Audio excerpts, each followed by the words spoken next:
Believe it or not, the first written record of strange happenings in the Bermuda Triangle can be found in the ship's log of Christopher Columbus. Lying becalmed in the Sargasso Sea, Columbus and his men witnessed strange lights dancing above and below the surface of the water. Little did they know that that would be among the most harmless of the events that would terrorize vessels in the Bermuda Triangle.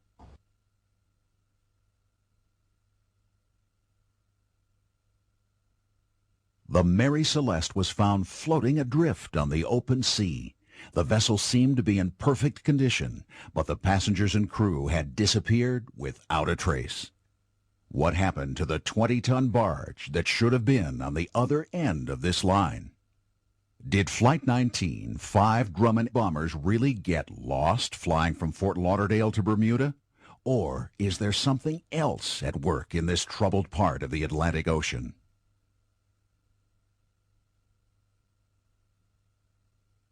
Could it be that the lost continent of Atlantis has something to do with the lost ships and planes of the Bermuda Triangle? What is it that grips pilots and seamen alike with a cold fear as they traverse these mysterious waters? From Columbus's day to our own, these and many other strange, unexplained anomalies have haunted this triangular piece of the Atlantic Ocean.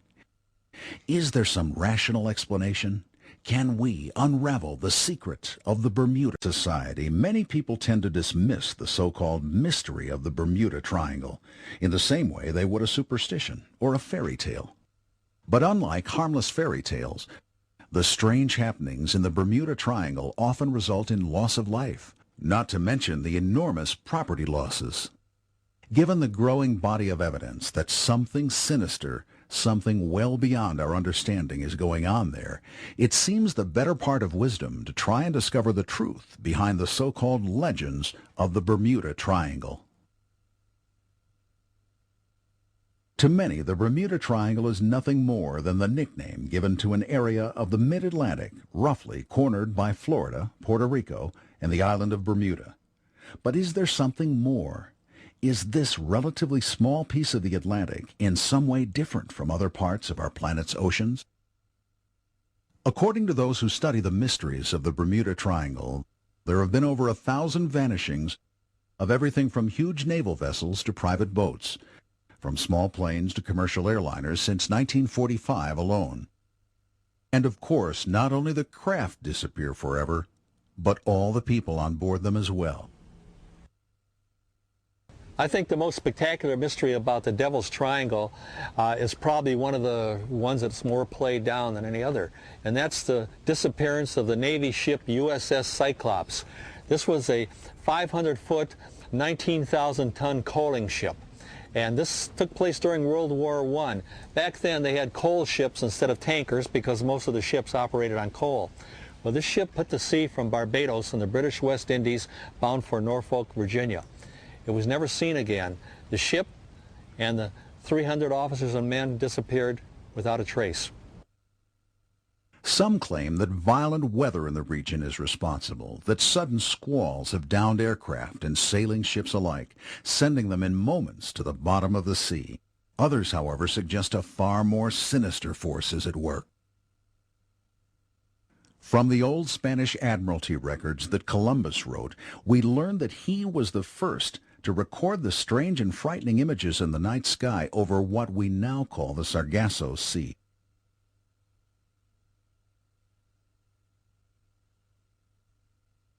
We can only guess at the nameless dread that must have filled the hearts of those intrepid seamen lost in a strange and frightening world.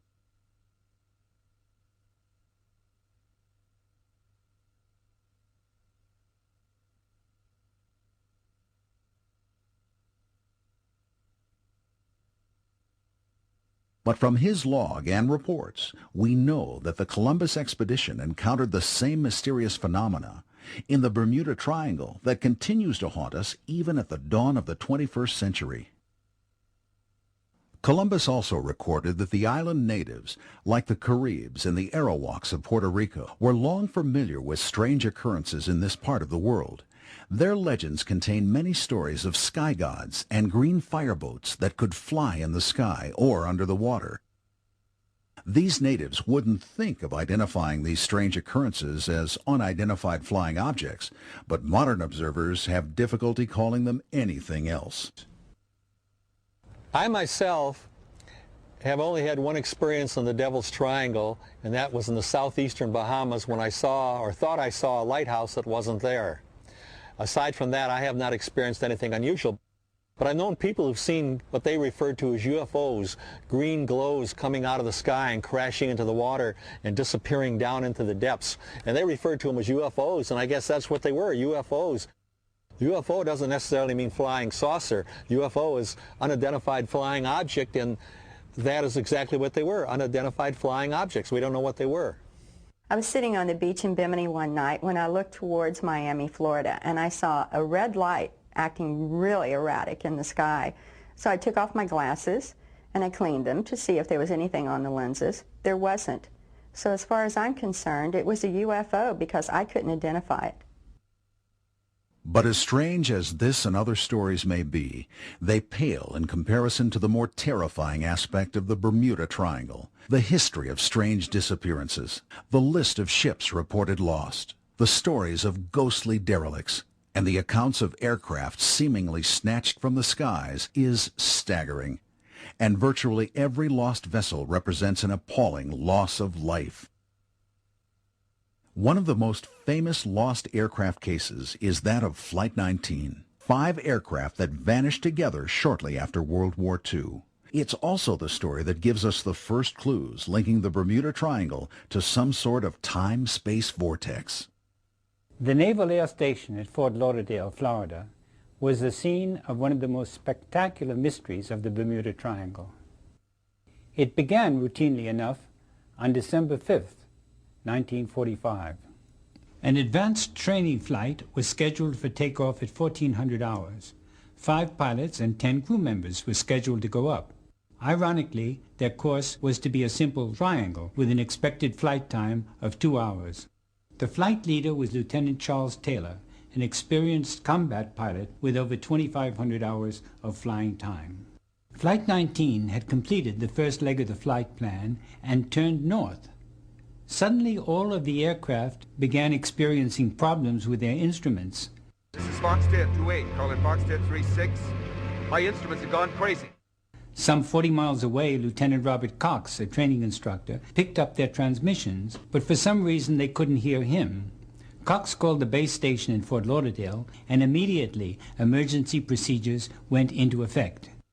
Base operations continued to receive Lieutenant Cox's transmissions, which told them Flight 19 was lost and disoriented, but they could not get through to Taylor or any of his pilots.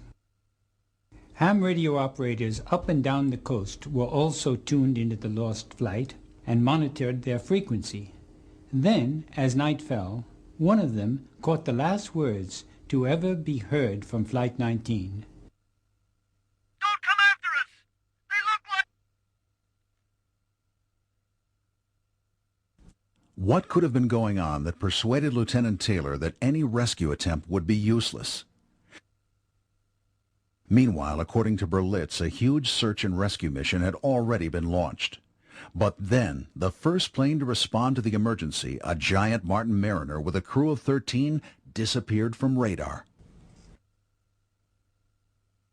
In the end, Flight 19 and the Martin Mariner, 28 men in all, disappeared without a trace, as if they had passed through some window into another dimension. According to Berlitz, the Naval Board of Inquiry attributed the disappearance to malfunctioning navigational equipment that caused the planes to run out of fuel far out at sea.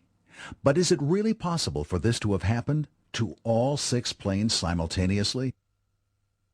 Berlitz goes on to say that one member of the Board of Inquiry was quoted as saying, "Flight 19 vanished as completely as if they had flown to Mars." For over 40 years, the disappearance of Flight 19 from a Fort Lauderdale air base in the mid-1940s has been written off as just another of the many Bermuda Triangle anomalies. But could there be a completely different explanation? Could it be there are experiments going on that someone wants us to think are the work of aliens? Is there another Area 51 located in or near the Bermuda Triangle? Is it even remotely conceivable that officials are promoting the idea of aliens in order to cover up what is really going on? Few people would deny that many strange and unexplainable events have taken place in the Bermuda Triangle. The question is, what is the cause of all these strange vanishings? Is this part of the Earth's surface some kind of anomalous energy-time vortex? Or could it be something else? Puerto Rico is a continual hotspot for UFO activity, and it has been for years. UFOs being seen and photographed going in and out of the water just off the coast of Puerto Rico. Intense activity near a U.S. naval base there called Roosevelt Roads. And the Navy, of course, is very mum about this sort of thing. They don't say very much about it, but it's continuous. For example, there is a beautiful mountain in Puerto Rico in the middle of a tropical rainforest called El Yunque. For some interesting reason, it has continually been a spot of intense UFO activity. And when I was there with an investigator friend of mine, who I highly regard and highly respect, we went up on top of El Yunque. This place is swarming with Walkenhut security.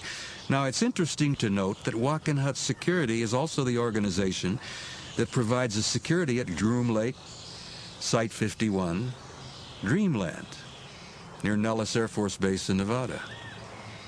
Why are they all over El Yunque in Puerto Rico? Why, indeed. After all, it seems highly unlikely that aliens would need the protection of the Walkenhut Security Force. Yet something out of the ordinary definitely seems to be going on in the region. Sightings of UFOs are quite common in the Bermuda Triangle. There have also been numerous accounts about disc-shaped UFOs under the water in the same way as they perform in the air.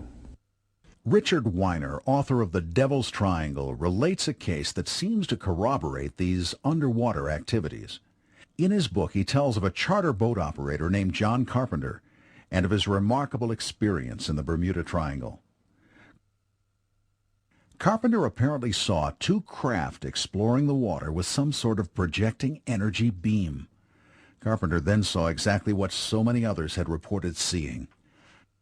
Carpenter's experience would seem to confirm that whatever it is that's churning up excitement in the Bermuda Triangle, it goes through the water or through the air with equal ease. Is the beam that Carpenter saw coming from the craft a clue linking these craft to the disappearances in the Bermuda Triangle? Perhaps these incidents are taking place in the Bermuda Triangle in such numbers because they are close to home. Many theorists believe that alien entities have been visiting Earth for thousands of years. Some even believe they may have found a culture here that was far in advance of those elsewhere on Earth. According to the ancient story, all of Atlantis went to the bottom of the sea after some natural catastrophe 12,000 years ago. Perhaps this was the Atlantis that has become a legend, believed by many now to be little more than a myth. According to some investigators, the myth of Atlantis took a decisive turn toward reality in 1968, when Dr. Manson Valentine, an underwater archaeologist working with Charles Berlitz, discovered the Bimini Road, an underwater structure of hundreds of huge cut stones, blocks, and columns that formed two roughly parallel lines that veered like a J off the shore of Bimini's North Island. When Manson Valentine first discovered the Bimini Road, he exclaimed in his own quiet way, "I found it. I think I found Atlantis." Now, the big debate since then has been whether or not the formation was natural or man-made. When Manson was alive, he continually refuted the geologists' claim that the Bimini Road was a natural formation. He pointed out to them that many of the stones were hard, flint-like micrite, not soft beach rock. He also noted that the straight lines of the formation did not parallel the beach line, as natural stones would. Also, some of the huge flat stones were propped up on the corners to form dolmens, a sure sign of human work. Probably the most convincing evidence to show that the Bimini Road was at least partially man-made are the architectural features of the tenons and mortises in the stones. And then there's the evidence of side-scan sonar, that's sound waves that bounce sideways off objects, and that tells us what's really there. Add to that the scientific tests that I and others have done, which show that the crystalline structures of adjacent stones were dissimilar. This proves that at least some of the stones were not formed in place. At Bimini, we've been working on discovering what's along the wall on the western shelf of the island at the old beach line, which is several hundred feet down and clearly visible. We've come across some what we call projections or protrusions. They're very striking and really almost out of place there. So we have no conclusions on those yet, but we're still working on it.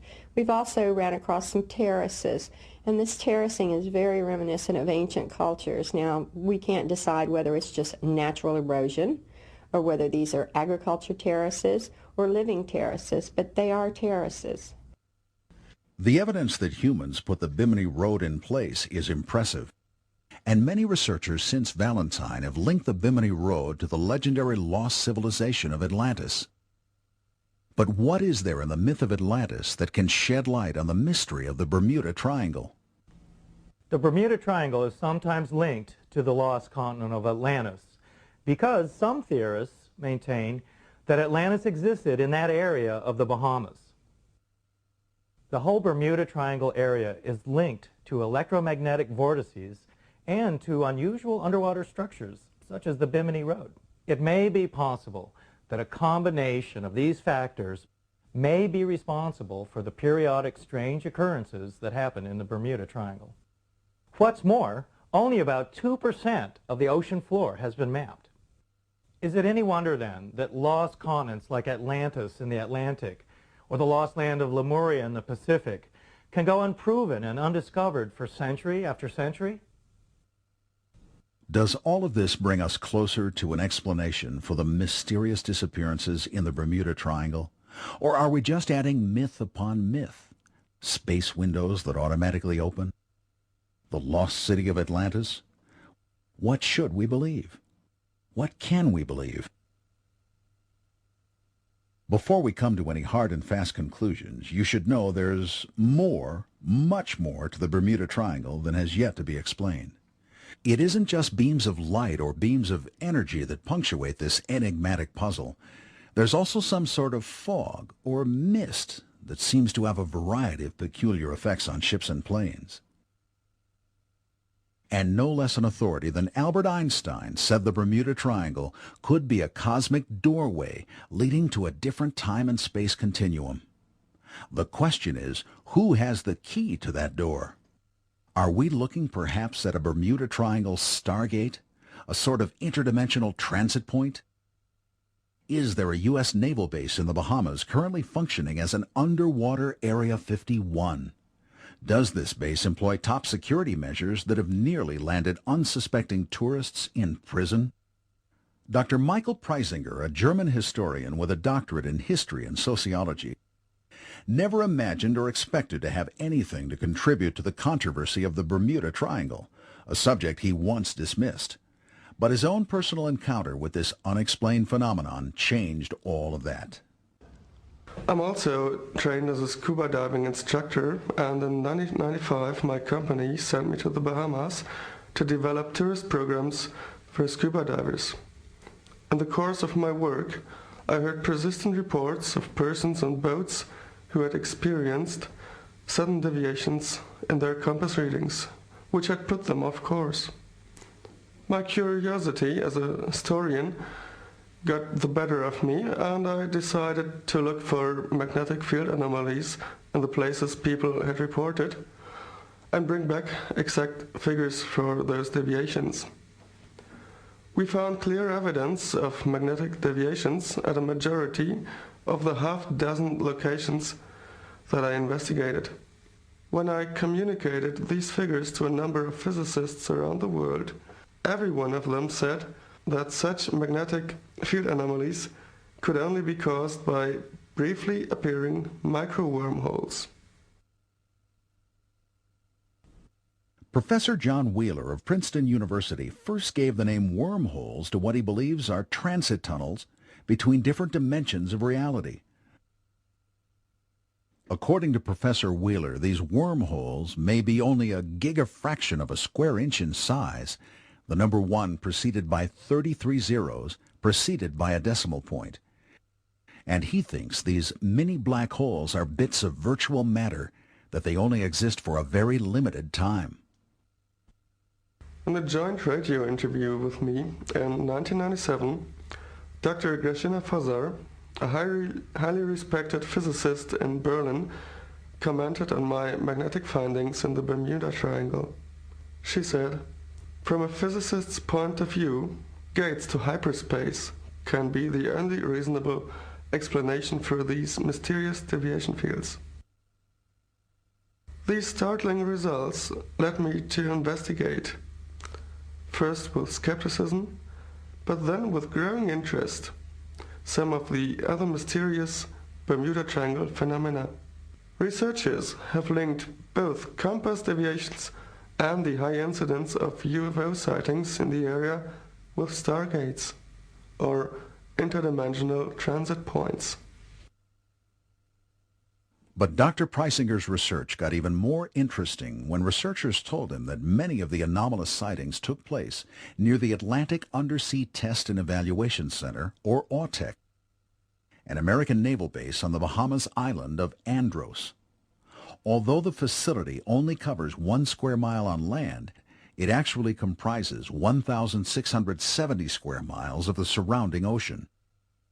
Could Dr. Preisinger have stumbled across AUTEC's secrets hidden deep in these waters? I was surprised that AUTEC offered its research facilities to non-military organizations, and even supplied special top security areas to all its customers, the same ultra-top security as for its own projects. In 1997, a group of duck hunters planned to hunt on a creek about a mile from the AUTEC base. They walked right by prohibited area signs, thinking the signs were old and outdated.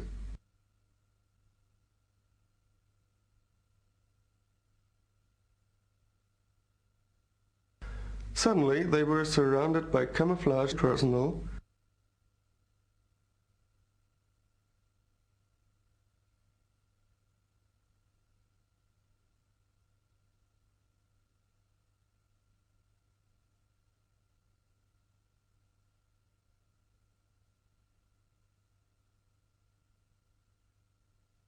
and Colonel questioned them for hours, threatening to turn them over to the Bahamian police and certain imprisonment. The Colonel seemed especially interested in what the hunters had to say about the power boats, but eventually he told them he would believe their duck hunting story if they would swear to keep quiet about the power boats on the creek. And then the Colonel released the hunters. Why was AUTEC conducting tests on torpedo boats on a creek when they had 1,670 square miles of ocean in their designated testing area? Wouldn't it have made more sense to test a torpedo boat and its torpedoes on the open sea? Preisinger has received numerous reports from people who claim to have witnessed strangely shaped metallic aircraft that appeared to be hovering on the surface or moving rapidly and erratically in the waters off Andros Island. Could it be that all the talk about UFOs is just a case of mistaken identity?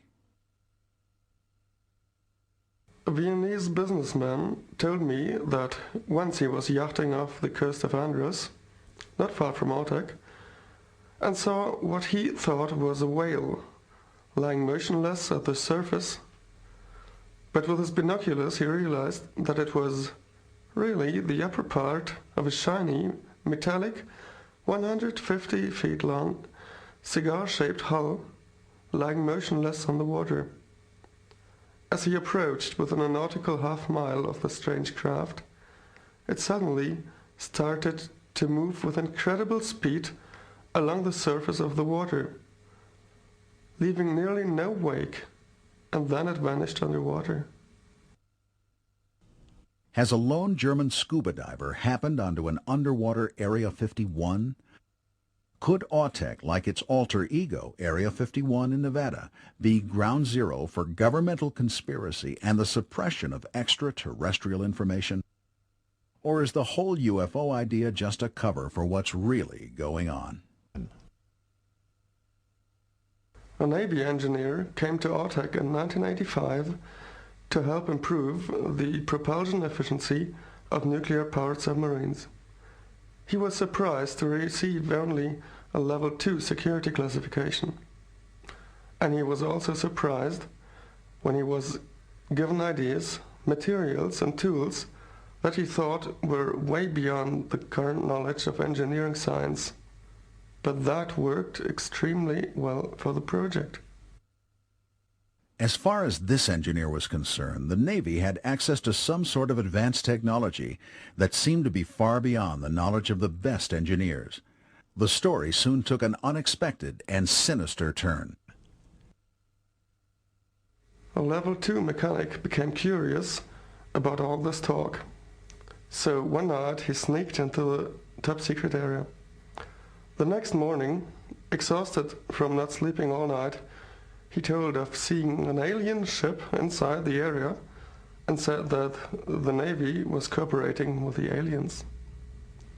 A few days later, the base authorities unofficially reported that the mechanic was suffering from malaria from a previous assignment at the Panama Canal and was at the hospital. Then, 2 weeks later, 2 curious sergeants from the maintenance department secretly entered the top-secret area. They claimed they saw a very strange vessel they described as about 200 feet long and cigar-shaped with a smooth surface. 3 days later, while supervising the moving of a huge turbine of a ship, the lifting crane collapsed and killed both enlisted men. Then, when the engineer and a few others attempted to speak with a mechanic in the base hospital, they learned from official reports that the mechanic had died of malaria. The engineer himself was told that the strange craft from the top-secret area was only an empty hull of a new-styled submarine. And then suddenly, and for no reason, he was transferred to another naval base. Dr. Preisinger is not the only researcher honing in on the possibility of military involvement with so-called UFOs and interdimensional travel. We're dealing with something which is interdimensional. We're probably dealing with something which has been around for a very long time, not just since 1947. And the UFO phenomenon is something highly complex and is composed of many, many different aspects. Well, you have to ask the question, are they from another planet? We don't know the answer to that. A lot of people believe they're extraterrestrial. A lot of other people believe that they are from other dimensions, parallel universes, time travelers, that they're us at 2 million years in the future, maybe separated from our reality by some thin psychic membrane. Has anyone gone through that doorway that we know about? More importantly, are there any witnesses to such an occurrence? Carolyn Cassio, a licensed pilot flying a light plane with 1 passenger aboard, was clearly seen by 2 employees of the airport at Grand Turk Island. But the airport manager could not get the pilot to answer her radio signal.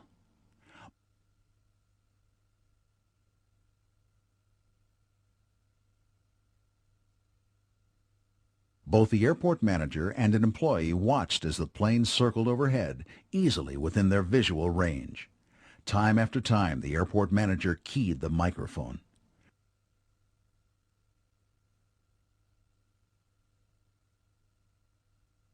There was no response, but both the startled airport manager and the employee heard the mic on the plane key open, and what they heard sent chills up their spines. I don't understand it. This should be Grand Turk, but there's nothing there. It's the right place on the map and the right shape, but this island is uninhabited. No buildings, no landing strip, nothing.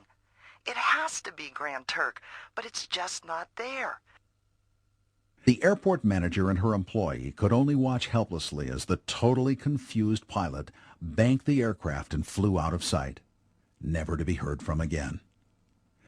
Could it be that Carolyn Cassio had somehow flown across that thin membrane of dimension and time and actually saw Grand Turk Island as it was in some pristine past? Do the magnetic fluctuations in the area provide some scientific clues to these odd and unexplainable anomalies? Will the Bermuda Triangle finally give up some hints as to what has caused decades of strange disappearances? Will investigators at last find something tangible to help explain the long list of missing ships, planes, and people? Or will we just add one more category to the missing list, missing time? So far, several explanations have been advanced to try and account for the strange disappearances in the Bermuda Triangle. Mini wormholes, power from the lost city of Atlantis, UFOs, and secret military experiments have all been suggested.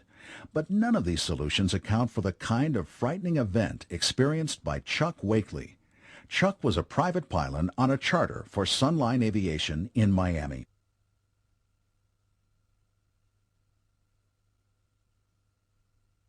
He had completed his run to Nassau and was heading back to Miami. The sky, he said, was perfectly clear. Suddenly, he was surrounded by an intense greenish light. So powerful, in fact, that he could no longer see the outside of the plane.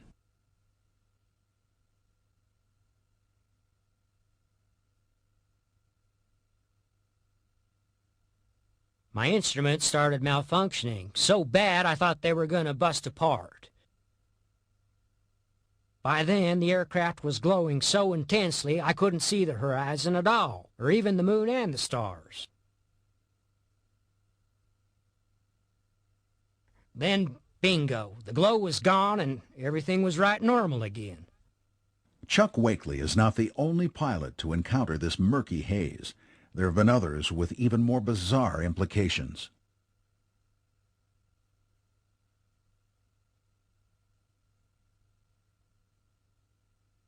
The Miami Tower was called for a time check. The instrument panel clock was right on. They were 20 minutes out and right on schedule. Later, the co-pilot would remember seeing a strange green mist that enveloped the aircraft, but otherwise everything was completely normal. But in the Miami Tower, the air traffic controller was jolted when the blip of the approaching Flight 727 suddenly vanished from the radar screen. The controller immediately went into emergency priority status. Within minutes, the Coast Guard Search and Rescue Squadron was in action, and the Miami airport prepared for the worst. When the flight attendant checked for any last-minute instructions, she couldn't believe she had completed her usual 10 to 12-minute cabin duties in less than 3 minutes. And the co-pilot was surprised to discover the greenish mist that enveloped the aircraft since the time check was gone, not only from about the aircraft, but from the sky itself. Precisely 10 minutes from the time Flight 727 had vanished from the radar screen, it just as suddenly and mysteriously reappeared. The complex equipment was in perfect working order, as the ongoing computer and manual scans verified. Flight 727 landed without incident, with the crew understandably curious about the emergency equipment along the runway. And they were all incredulous when told that their arrival was 10 minutes late, despite the fact that the instrument panel clock synchronized exactly with the earlier tower time check. It was now, along with every one of the crew's watches, 10 minutes slow. Was that green fog somehow responsible for the lost 10 minutes? Or could it somehow identify the doorway into another time or another dimension? Whatever it is, the crew and passengers of Flight 727 can be grateful that all they lost was 10 minutes. Captain Don Henry's terrifying encounter with the green fog resulted in a much bigger loss. We were coming back from Puerto Rico on the good news with a tow of 2,500 ton on 1,000 feet of 4-inch hawser. I was enjoying some downtime in my cabin when the electric started acting up. We checked the whole system, generators, breakers, shunts, just fine. Nothing wrong below. But topside, there weren't anything right. There was a funny-looking fog, I guess you'd call it, kind of oozing all over the barge. I figured I'd better take another good look inside, and that's just about when that blow smacked into us.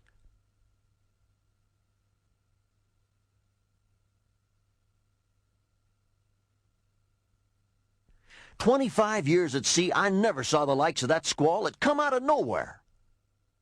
All our instruments were going crazy. Compass, radio, radar, engine monitors, absolutely berserk. At first, we was just worried about losing the tow, but then we started getting worried about our own skins. We were redlined at 850, big twin 2,000-horse EMV diesels churning up green water, and we couldn't make a foot of headway. Something had a hold of us and wouldn't let go. Then, just like that, the squall was over. We set the automatic pilot to go check damage, and we hadn't lost no rigging or deck gear. But then what I saw give me goosebumps all over. A half-ton of hawser stiff-stretched after the fantail, and not a thing connected to the bitter end. When we got her hauled in, you could see there wasn't no eye splice, and the line wasn't raggedy like it had parted. No, sir. Looked like it had been whacked off with a fire axe. The sun was out, just like before, and there was a bone-aching chill in the air. Yet the rails and fittings were hot enough to give you a smart burn. We had a narrow escape from whatever took hold of us out there. A half-ton of rope stretched out to nothing, and the barge simply gone. But gone where? Could it have sunk without leaving any debris at all? And what kind of force could hold up a half-ton hawser stretched out over the water? The mysteries of the Bermuda Triangle are so diverse that no serious evidence has yet been discovered that covers all the possibilities. Could it be that the real culprits are invaders from another world? Are secret military experiments creating the havoc? Is the power of Atlantis still somehow being felt? Or are there other explanations? The blue holes in the ocean apparently have the quality of swallowing things that fall into them more quickly than other parts of the sea. It is a curious fact that no debris has been found from ships or planes which have disappeared in the triangle. It has even been suggested that for some reason it has been important to take ships and planes intact to somewhere else. About once a year, some salvage crew will claim they found one of the missing TBM Avenger torpedo bombers. And the most recent one took place right off Fort Lauderdale a few years back. They said they found 3 or 4 planes together on the bottom, and that sounded really like they had found the missing Flight 19. But doing a little research, I found out that after the war, they had a lot of planes or TBMs at the Fort Lauderdale Naval Air Station that they had cannibalized parts off of for other planes, and they couldn't fly those planes out, so to get rid of them, they loaded them on barges at Port Everglades, took them out to sea, and shoved them overboard. And my theory is that's what the 3 or 4 planes they found off Fort Lauderdale were. So many other unexplainable tragedies have taken place here that the area has earned an even more sinister name, the Devil's Triangle. And that brings up another important question. Are these vanishings exclusive to just this part of the world? The strange goings-on in the Devil's Triangle are not exclusive to the Devil's Triangle.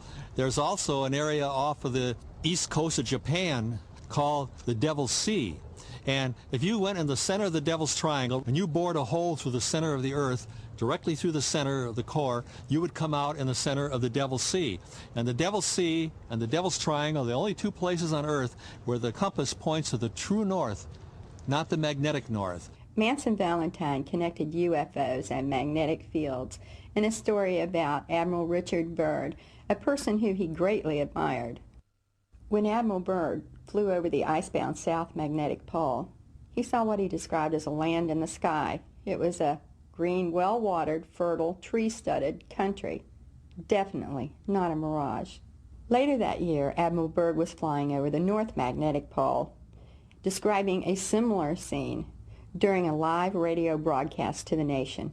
He was rudely cut off.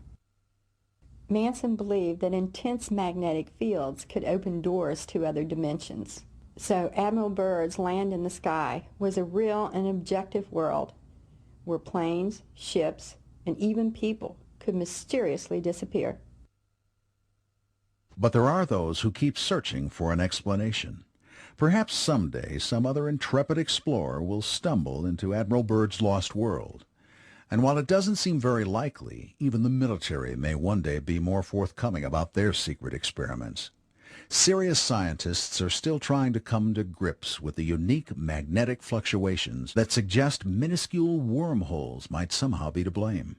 And perhaps someday we will even be able to solve the mystery of the green mist and the strange lights seen by Columbus.